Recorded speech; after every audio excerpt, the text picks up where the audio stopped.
जय हिंद दोस्तों, आज की इस वीडियो में आप लोगों के लिए लेकर आ चुका हूं बिहार डीएलएड एंट्रेंस एग्जाम 2025 के लिए हिंदी का प्रैक्टिस सेट नंबर 3। और आप लोगों ने प्रैक्टिस सेट नंबर 1 और 2 नहीं देखा है तो जाकर के उसको देख लीजिएगा, लिंक डिस्क्रिप्शन बॉक्स में दे दिया हूँ।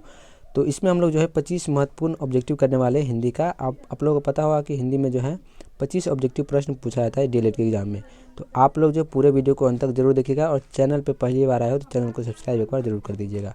चलिए हम लोग बिना देरी के अपनी क्लास की शुरुआत करते हैं। सारे क्वेश्चन जो आपके मोस्ट वीवी होने वाले हैं। पहला क्वेश्चन देखिए, सही वर्तनी वाले शब्द का चयन करें। इनमें कौन जो है सैनिक, ये चारों सैनिक ही लिखा हुआ है, लेकिन इनमें से कौन जो है सही वर्तनी है, इनमें सही से लिखा कौन है? तो ऑप्शन डी जो आप लोग यहाँ पर देख सकते हो सैनिक, ये आपका सही हो जाएगा। एक का डी नंबर ऑप्शन करेक्ट हो जाएगा। चलिए दूसरा प्रश्न देखिए, रिक्त स्थान को भरने के लिए उपयुक्त शब्द का चयन करें। 26 जनवरी का दिन हमारे देशवासियों के लिए डॉट पर्व है। यानी 26 जनवरी जो दिन है हमारे देशवासियों के लिए कौन सा पर्व है? तो आध्यात्मिक, धार्मिक, राष्ट्रीय या सामाजिक। तो ये आपका क्या हो जाएगा? राष्ट्रीय पर्व है। 26 जनवरी कौन सा पर्व है? राष्ट्रीय पर्व हो जाएगा। 2 का 3 नंबर ऑप्शन करेक्ट हो जाएगा। चलिए तीसरा प्रश्न देखिए, रिक्त स्थान को भरने के लिए उपयुक्त शब्द का चयन करें। गोपाल आजकल चित्रकला का कर रहा है। यहाँ पर क्या होगा? व्यायाम कर रहा है, प्रयास कर रहा है, अभ्यास कर रहा है या फिर आयास कर रहा है। तो चित्रकला के लिए क्या किया जाता है? अब व्यायाम किया जाता है? नहीं, ये हो नहीं सकता। प्रयास, चित्रकला के लिए क्या किया जाता है? प्रयास। तो 2 का 3 का जो ऑप्शन हो जाएगा प्रयास, इसका खाली स्थान में भरा जाएगा। चलिए चौथा प्रश्न देखिए, दिए गए वाक्य का वह भाग ज्ञात करें जिसमें कोई त्रुटि है। यहाँ पर इस वाक्य में जो आपका कौन सा भाग जो त्रुटि है? तुष्टीकरण की नीति अपनाकर न व्यक्ति आगे बढ़ सकती है और न राष्ट्र। तो आप लोग यहाँ पर गलती इसमें से चुनना है कि कौन सा पार्ट जो इसका गलती इस वाक्य का है। तो यहाँ पर आप लोग देख सकते हो न व्यक्ति आगे बढ़ सकती है, यहाँ पर सही वाक्य क्या हो जाएगा इसका? न व्यक्ति आगे बढ़ सकता है, इसका राइट आंसर हो जाएगा।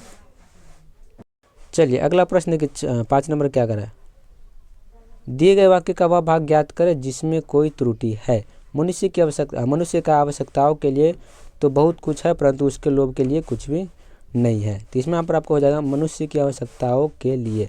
मनुष्य का जब यहाँ पर क्या होगा? की हो जाएगा। तो ऑप्शन बी जो है 5 का, इसका राइट आंसर हो जाएगा। इसमें का रिक्त स्थान जो है 5 का, यहाँ पर ये वाला भाग जो क्या हो जाएगा आपका? त्रुटि वाला भाग हो जाएगा, मनुष्य का आवश्यकता।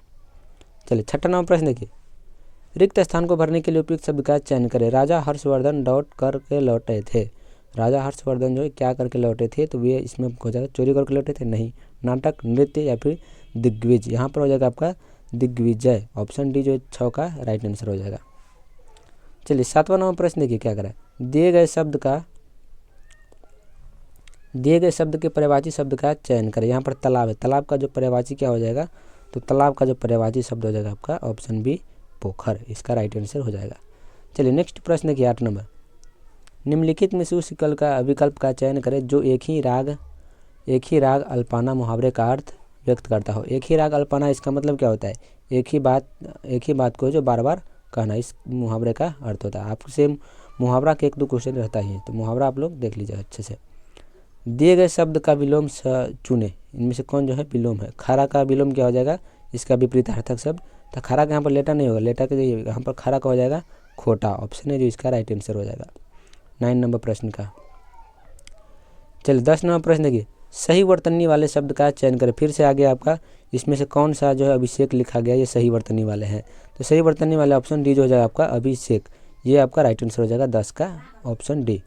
चलिए नेक्स्ट प्रश्न देखिए 11 नंबर क्या करें, सही वर्तनी वाले शब्द का चयन करें। फिर से आ गया विस्तार विस्तार विस्तार विस्तार। इनमें से कौन जो विस्तार? तो ऑप्शन ये हो जाएगा आपका विस्तार भी आधा स अर्थकर्ता विस्तार, ये जो आपका राइट आंसर हो जाएगा 11 का ए नंबर। चलिए 12 नंबर प्रश्न देखिए, अगला क्वेश्चन क्या कहते हैं। चलिए अगला प्रश्न देखिए क्या करें 12 नंबर, दिए गए वाक्य में रेखांकित खंड को प्रतिस्थापित करने के लिए उपयुक्त विकल्प का चयन करें। पुराने समय में कपोत एक बहुत ही अच्छा संदेशक माना जाता था। यहाँ पर रेखांकित शब्द हो जाएगा आपका कपोत। तो कपोत के लिए इनमें कौन सा शब्द जो प्रयोग किया जा सकता है? तो कपोत के लिए कोयल, अश्व, कबूतर या फिर डाकिया। तो यहाँ पर आपका जो हो जाएगा कपोत किसका पर्यायवाची है? तो ये हो जाएगा आपका कबूतर का। ऑप्शन सी इसका जो है राइट आंसर हो जाएगा। चलिए 13 नंबर प्रश्न देखिए, दिए गए वाक्यांश के लिए एक शब्द दीजिए। अच्छा चरित्र वाला, ये अच्छे चरित्र वाला के लिए एक शब्द क्या हो जाएगा? तो अच्छे चरित्र वाला के लिए एक शब्द में हो जाएगा, चरित्र विहीन तो नहीं होगा, दुष्चरित्र भी नहीं होगा, चरित्रवान। ऑप्शन सी जो इसका राइट आंसर हो जाएगा। जो अच्छे चरित्र वाले व्यक्ति होते हैं उन्हें क्या कहते हैं? चरित्रवान। 14 नंबर प्रश्न के, रिक्त स्थान को भरने के लिए उपयुक्त शब्द का चयन करें। मनुष्य को अपना डॉट नहीं छोड़नी चाहिए। मनुष्य को जो है क्या नहीं छोड़ना चाहिए, अभिमान नहीं छोड़ना चाहिए, बचपन नहीं छोड़ना चाहिए। ऐसे तो हो नहीं सकते, बचपन नहीं छोड़ सकते हैं। चलिए तो 14 का जो यहाँ पर खाली स्थान में हो जाएगा, मनुष्य को जो है मनुष्यता को नहीं छोड़ना चाहिए, अपने मनुष्यता का नहीं छोड़ना चाहिए। तो 15 का 14 का डी जो हो जाएगा राइट आंसर हो जाएगा 14 नंबर क्वेश्चन का। चलिए नेक्स्ट क्वेश्चन देखिए 15 नंबर, रिक्त स्थान को भरने के लिए उपयुक्त विकल्प का चयन करें। मैं कलम से चिट्ठी इसका डॉट रहा हूँ, कलम से चिट्ठी भेज रहा हूँ, ये हो नहीं सकता। सोच रहा हूँ, कलम से चिट्ठी सोचेगा नहीं। पढ़ रहा हूँ, ये भी नहीं होगा। यहाँ पर हो जाएगा लिख रहा हूँ, मैं कलम से क्या कर रहा हूँ, चिट्ठी लिख रहा हूँ। ऑप्शन डी जो इसका राइट आंसर हो जाएगा। आपको हिंदी में ज़रा डिफिकल्ट क्वेश्चन नहीं रहता है, बस आपको थोड़ा सा दिमाग लगा के आंसर देना होता है। इनमें कौन सा शब्द जो है संबंध कारक नहीं है, संबंध कारक इनमें से कौन जो है यहाँ पर नहीं हो जाएगा। तो यहाँ पर हो जाएगा आधार, ऑप्शन बी जो इसका राइट आंसर हो जाएगा। आधार क्या है, संबंध कारक का उदाहरण नहीं है। चलिए नेक्स्ट प्रश्न देखिए, इनमें कौन सा शब्द समूहवाचक संज्ञा नहीं है। समूहवाचक हो जाएगा आपका प्रेस, बाकी ये तीनों हो जाएगा समूहवाचक के उदाहरण। ऑप्शन 17 का डी नंबर सही आंसर हो जाएगा।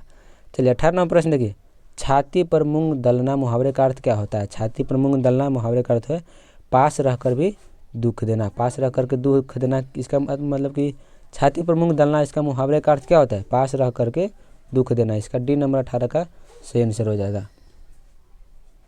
चलिए 19 नंबर प्रश्न देखिए क्या करा है। देखिए 19 में क्या करा है, तेली का बैल होना मुहावरे का अर्थ क्या होता है। तेली का बैल होना मुहावरे का अर्थ होता है मन लगाकर काम नहीं करना। ऑप्शन इसका जो डी है राइट आंसर हो जाएगा। झट तद्भव शब्द का सही तत्सम क्या होगा। झट का जो है सही तद्भव मतलब कि इसका क्या कह रहा है, तत्सम शब्द क्या होगा। तो ये आपका हो जाएगा अष्ट, इसका सही आंसर हो जाएगा 20 का डी नंबर। चलिए 21 नंबर प्रश्न की ओर बढ़ते हैं। ही तद्भव का सही तत्सम क्या होगा। ही तद्भव का जो है सही तत्सम रूप क्या हो जाएगा। इसका जो सी हो जाएगा हृदय। अगला प्रश्न देखिए 22 नंबर, मिथ्या शब्द का सही विलोम क्या होगा। मिथ्या का जो है सही विलोम शब्द क्या हो जाएगा। मिथ्या का सही विलोम क्या हो जाएगा आपका सत्य। मिथ्या मतलब क्या होता है, सत्य। इसका D number option right answer हो जाएगा। चलिए 23 नंबर प्रश्न की ओर बढ़ते हैं हम लोग। ह्रास शब्द का सही विलोम क्या होगा। ह्रास मतलब खत्म हो जाना, इसका जो सही विलोम क्या होगा, तो इसका हो जाएगा विकास। चलिए 24 नंबर प्रश्न देखिए, आदि ग्रंथ के लेखक कौन है। आदि ग्रंथ के लेखक कौन हो जाएंगे। आदि ग्रंथ के लेखक कौन है, गुरु अर्जुन देव। चलिए आज का लास्ट क्वेश्चन देखते हैं 25 नंबर, हर्षवर्धन के लेखक है। हर्षवर्धन के लेखक कौन है, तो हर्षवर्धन के लेखक कौन हो जाएगा, ये हो जाएगा आपका वानभट्ट। वानभट्ट हर्षचरित के लेखक कौन है, वानभट्ट। तो ये रहा आपका 25 महत्वपूर्ण ऑब्जेक्टिव प्रश्न बिहार डीएलएड एंट्रेंस एग्जाम 2025 के लिए।